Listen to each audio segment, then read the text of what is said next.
Malaking tulong po ito mga par sa ating lahat, sa ating mga kababayan natin na mahihirap.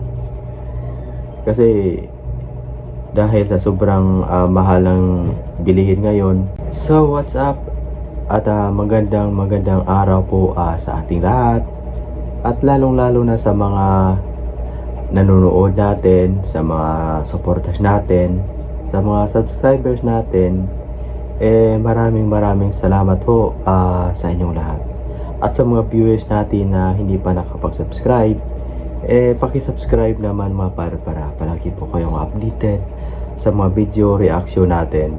So ngayon mga par, yung araw na to, yung mga kababayan natin na manggagawa, yung mga kababayan natin na mahihirap na tumatanggap lang ng sahura na minimum wage.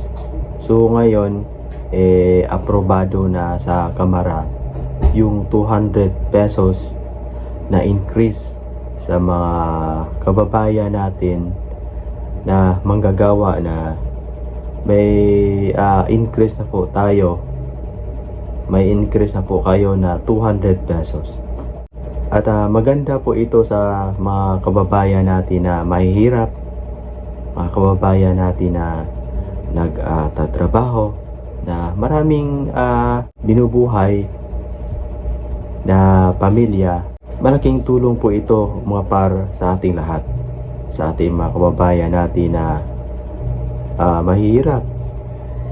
Kasi dahil sa sobrang mahal ng bilihin ngayon, makatulong na po ito sa mga, kasi yung 200 pesos mga par, malaking tulong po ito sa mga kababayan natin na nagtatrabaho na tumatanggap lang ng minimum wage. So ngayon meron na, tamang-tama lang po yun mga par. Kasi naman sobrang laki ng bilihin natin ngayon. So maraming salamat po sa inyong panonood mga par. At paki-subscribe naman po para palagi po kayo updated sa mga video reaction natin.